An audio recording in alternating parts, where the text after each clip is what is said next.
Welcome back. It's an emergency episode of Amazin But True podcast. New York Post, Jake Brown here. Jake Brown Radio, Amazin But True, both on Twitter.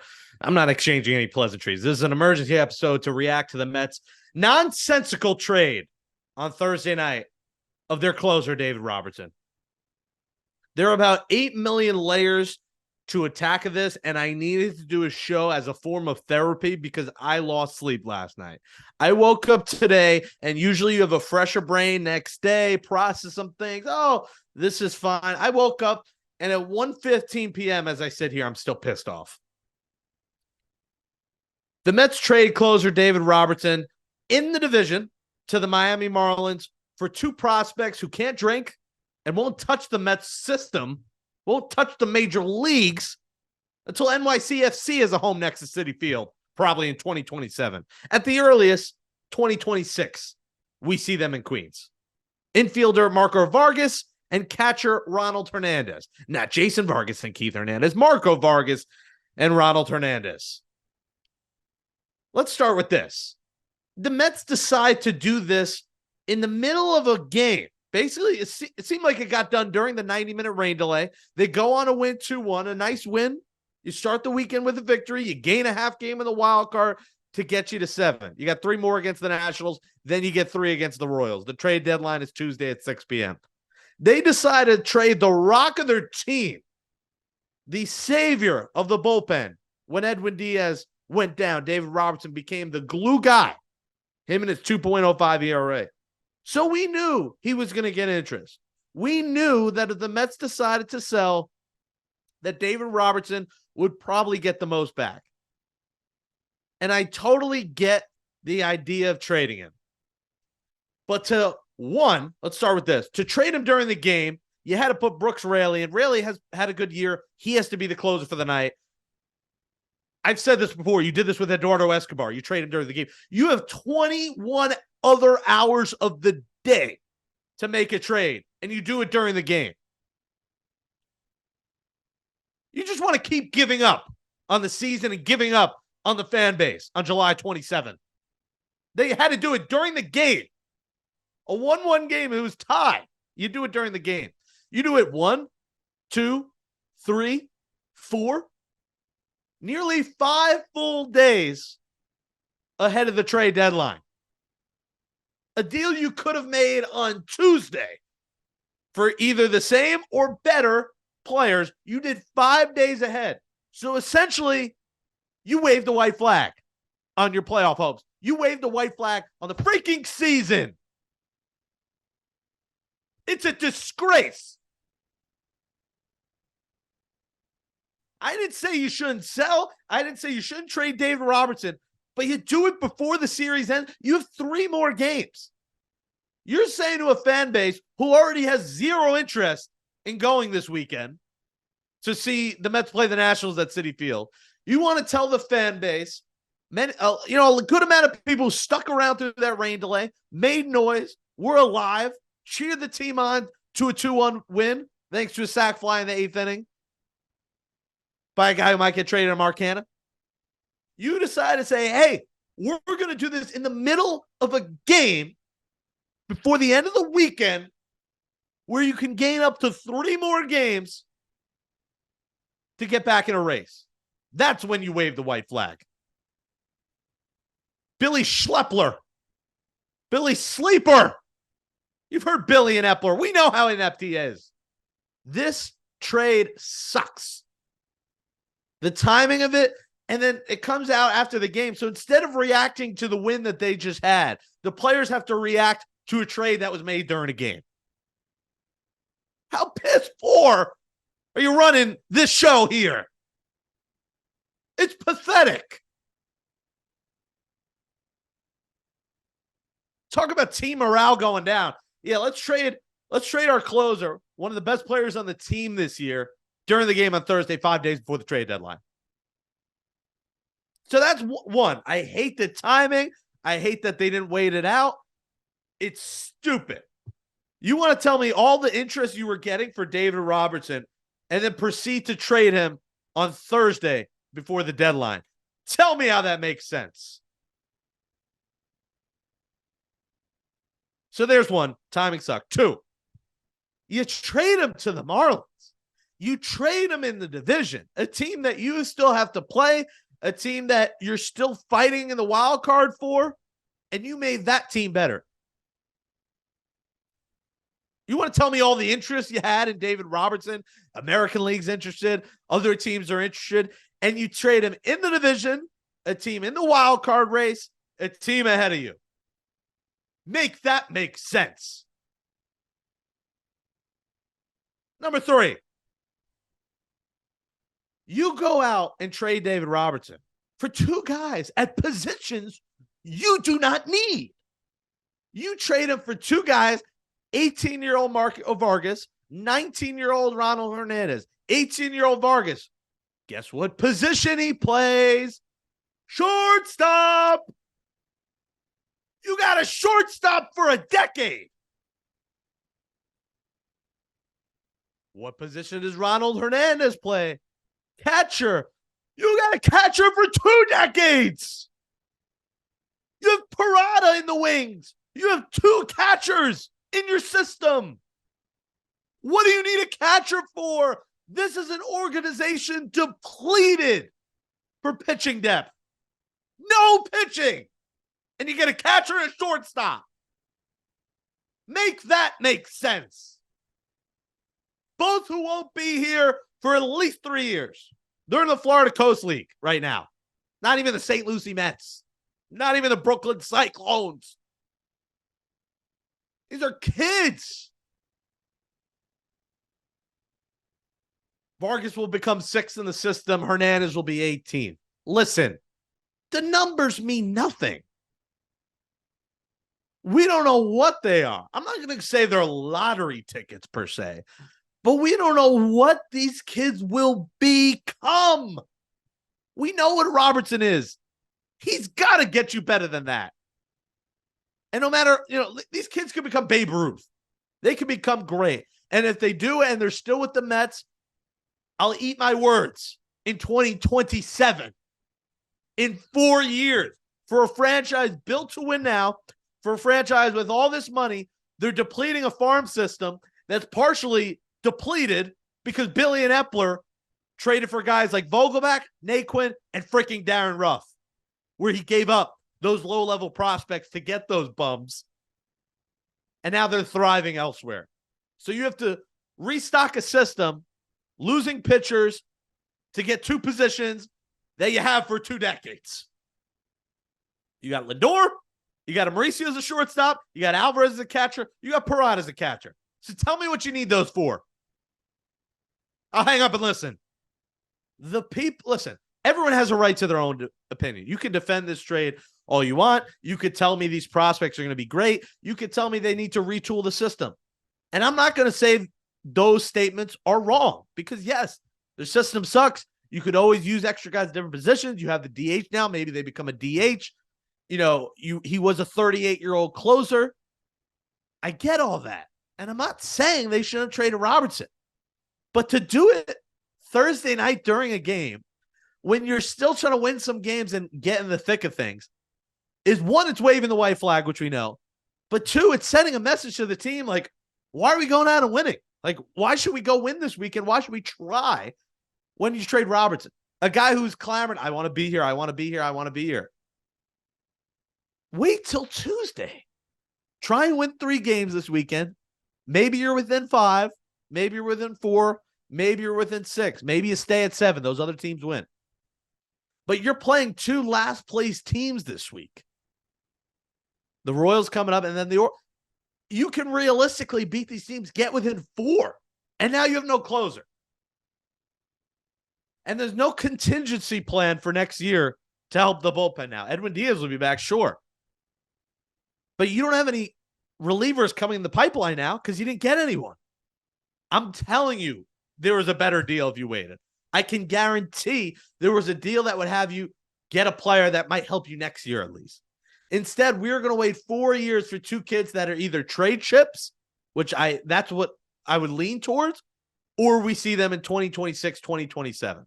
You go see a soccer game and go see a Met game in 4 years for a franchise that's spending $400 million. Sell that to the fan base. I'm sorry. This sucks. And I hope that, listen, I'm a Mets fan. So, of course, I want these kids, if they do get called up one day, to be great. And I'm going to root for them. But in this moment, this was not the right deal to make. And it was not the right time to make it. I'm telling you, 4 days makes a difference.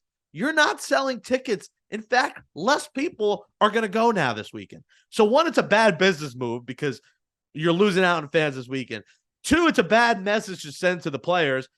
And 3, you're still in a race here that you can't just quit on with 4 days left to the deadline.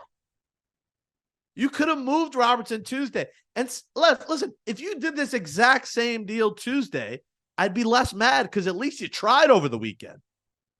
Now you don't have a closer for the weekend, and you're basically selling to the fan base, we got to retool the system. We're full-on sellers, and none of the games matter.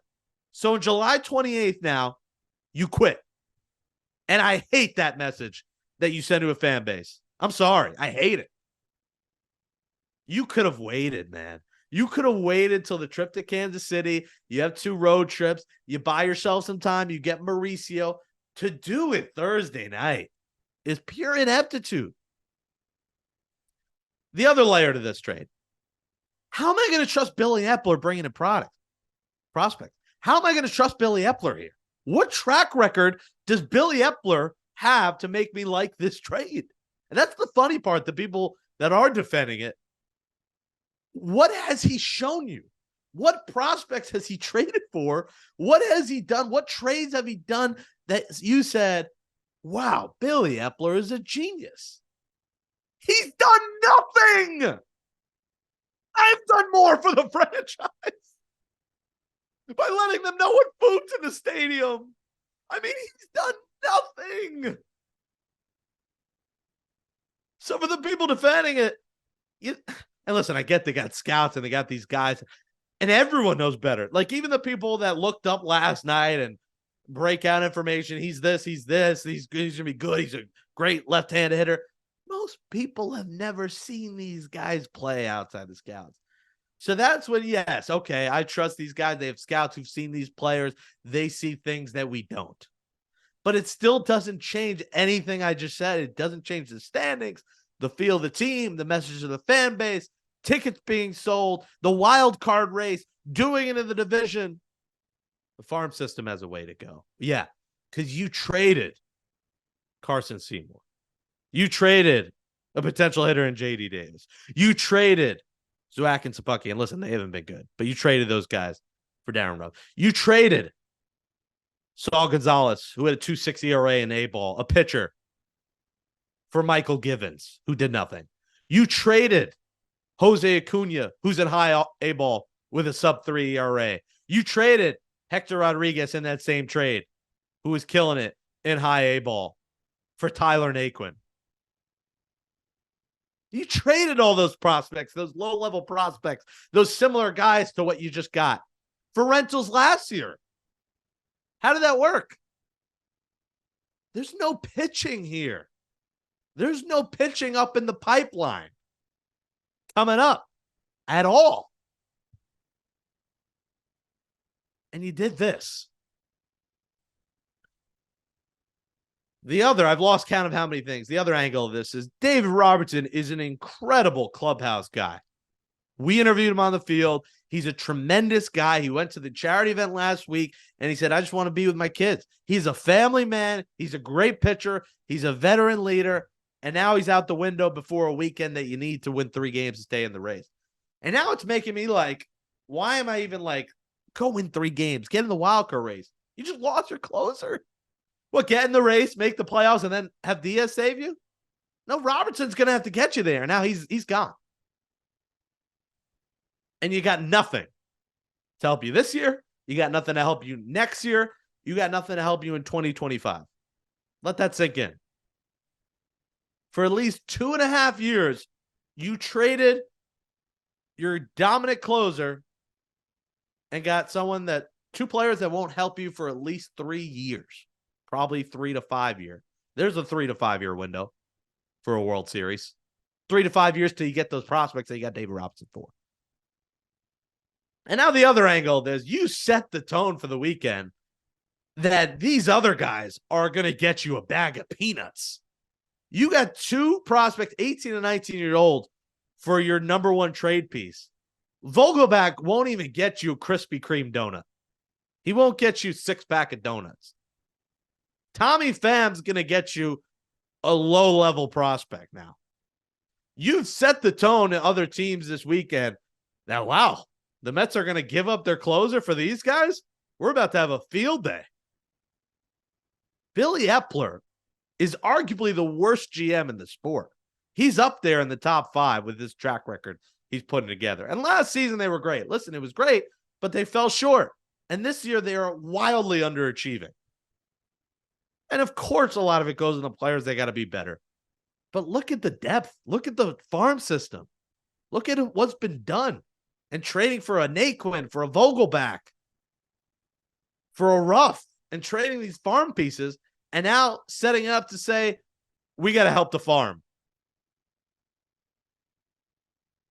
And doing it in the middle of a game to go back to the clubhouse to find out their closer's gone.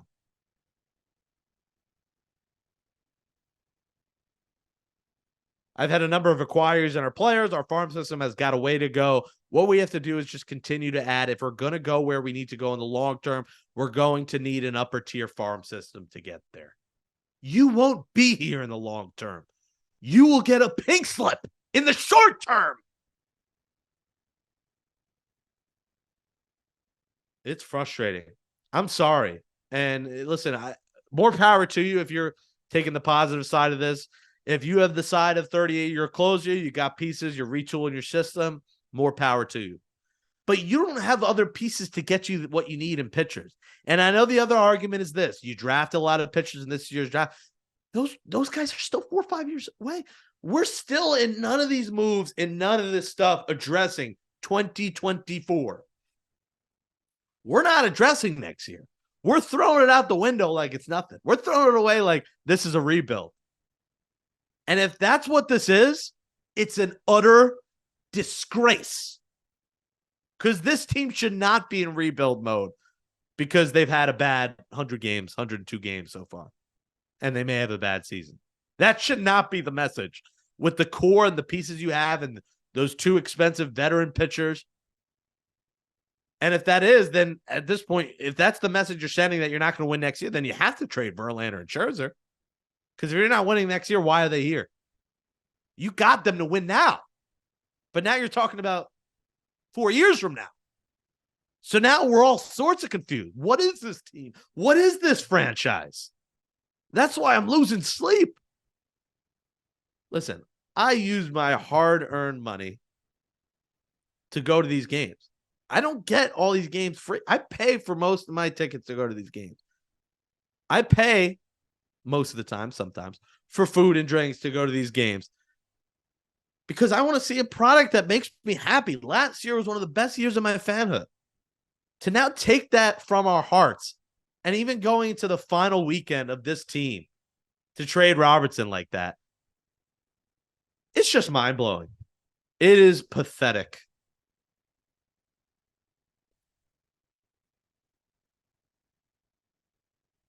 Vargas this year, 2 homers, 19 RBIs, and 283. OBP 457, walking a lot. Ronald Hernandez, 3 homers, 25 RBIs, 464 OBP. They're both having great years in the Florida freaking Coast League.